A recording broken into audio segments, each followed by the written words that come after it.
Welcome everybody to this week's edition of the FSI PGA DFS Pick Show. I am your host, John McNutt. I can be found on Twitter at JohnCool19. I hope you had a good week. Last week we here at FSI we were on a ton of really good picks.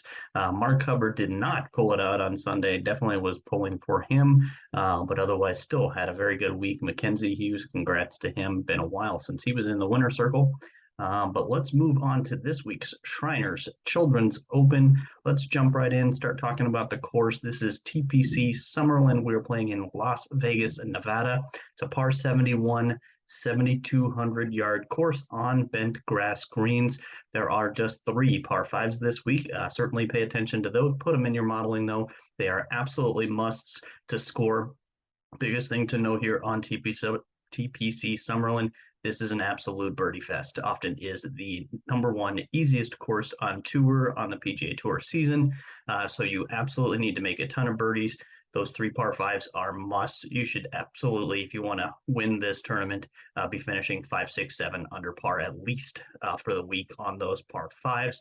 I'm putting that into my modeling this week as well as birdie or better. Absolutely critical there. A lot less important this week for the off the tee numbers. They're pretty wide fairways. They're relatively large greens, but I'm going to be focusing much more on approach as well as around the green play. I think with the distance at 7,200 yards and it being in the thin desert air in Vegas, it tends to play a little bit shorter than that. Golfers tend to be able to get a little bit farther off the tee, but there are some hazards and such to kind of keep the longest drivers in check. So drive distance, not as important. Fairway accuracy, not quite as important as it has been some of the past few weeks. So I'm putting much more emphasis on second shot as well as the around the green play. And then also that bent grass green putting, critical this week. You've got to be able to make putts in a birdie fest. That is just essential. So that's really the main things I am looking at this week. TPC Summerlin also happens to have a very good correlation with course history. Year in, year out, there's a lot of golfers who play here very well. Some of those are even golfers who are native to the Las Vegas area or played college, UNLV, etc. We'll certainly be looking at that a little bit this week. I don't usually put too much stock in that, but this week is one of the weeks where I will certainly pay attention to who is from the area. List of guys. We've been sharing that in the Discord this week about guys we like that are kind of have some ties to the area.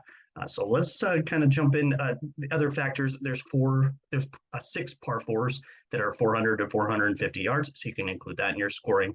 I'm also putting shots gained on easy scoring courses in who's making the most birdies when everyone is making birdies. That is essential this week as well. So, and then recent form too, it's kind of tough when a lot of the golfers either haven't played in the last 3, 4, 5 weeks since the Tour Championship, or have just played in the last couple of weeks and didn't play for the month before that because they are new to the Tour, kind of a combination of those guys.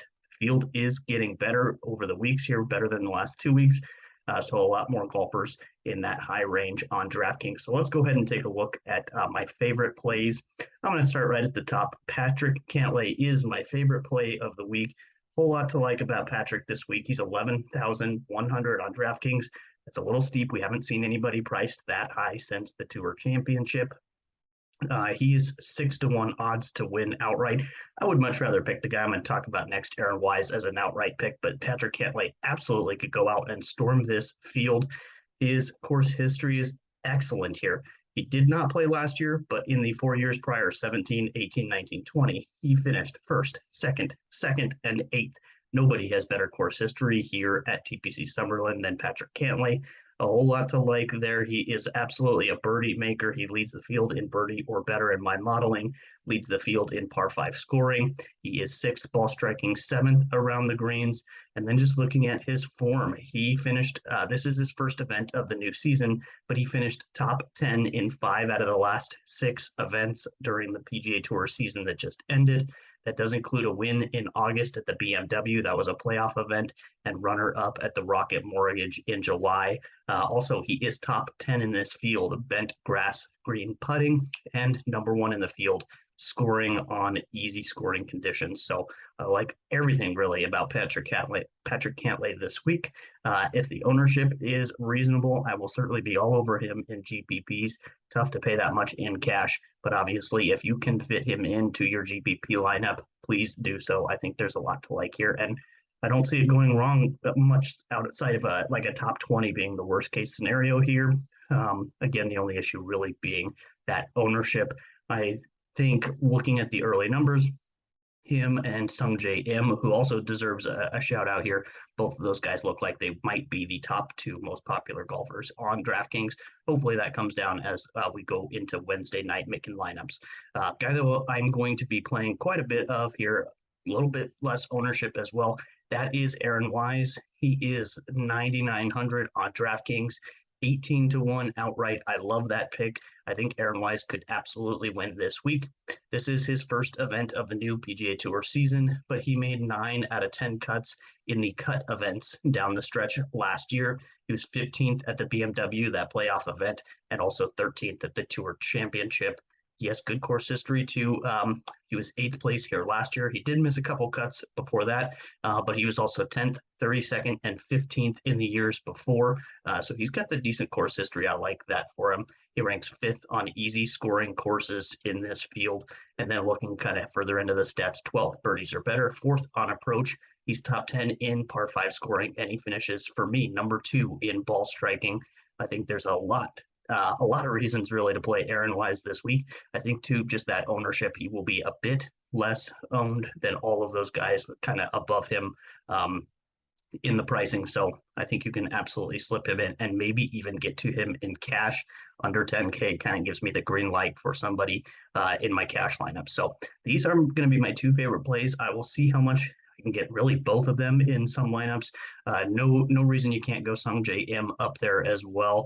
But again, very, very popular. If you're going to be playing those guys, you'll want to pay attention and play some of the pivots. I'll show you my favorite value play as well as some pivots here on the next slide.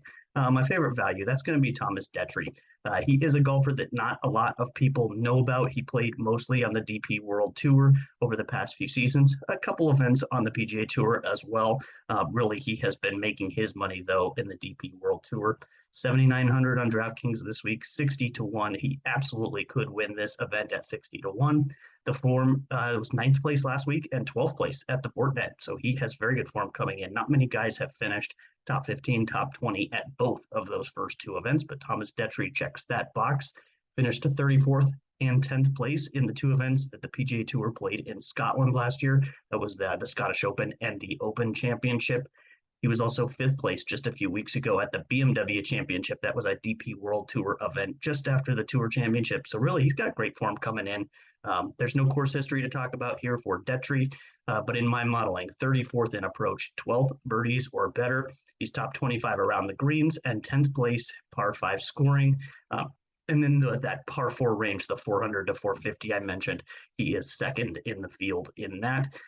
He is not going to be as highly owned as some of the other golfers kind of in that 8K plus range. Probably will gain some ownership over this week just because he finished so well the last 2 weeks, 9th and 12th. But I don't think ownership is going to get over 12% or so on DETRY. So I think you can fire him up in cash and GPP lineups. I will certainly be looking his way as much as I can. But now let's talk about a couple of these low-owned pivots. These are guys that I absolutely think, in comparison to some of the golfers around them, give you some leverage against the field in their ownership. First guy, JT Poston. Everybody was on him last week, including myself, and he let us all down. He had terrible performance. I'm looking for a bounce back with him this week. Last week, he was over 10K on DraftKings. Price bottomed out here, 8,300. Probably won't see him that low for a while, depending on how many swing season events that he plays.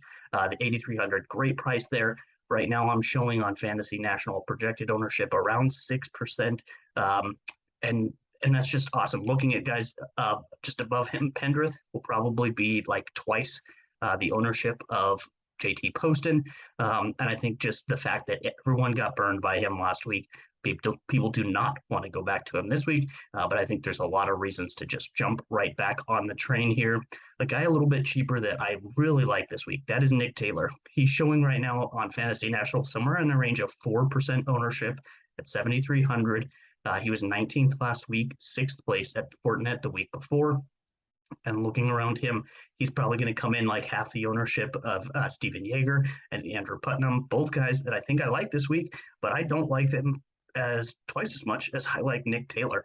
So I will be making that pivot very often in my GPP lineups.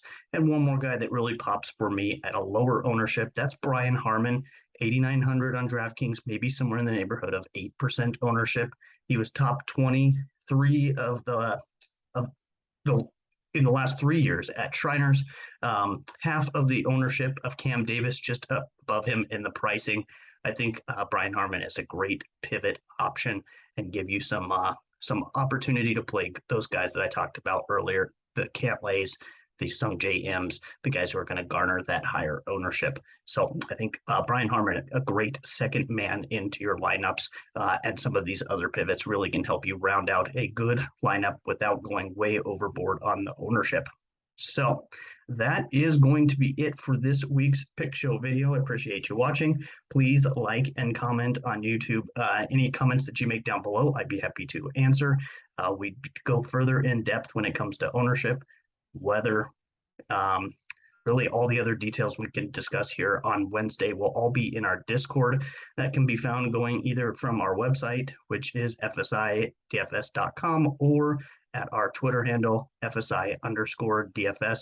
You can get the link to our Discord and jump into our chat where we're discussing really everything that we can as far as last minute details. That is also where we post the core lineups on Wednesday evening, our very favorite cash and GPP plays for Yahoo and DraftKings, tiers, and Showdown all weekend long.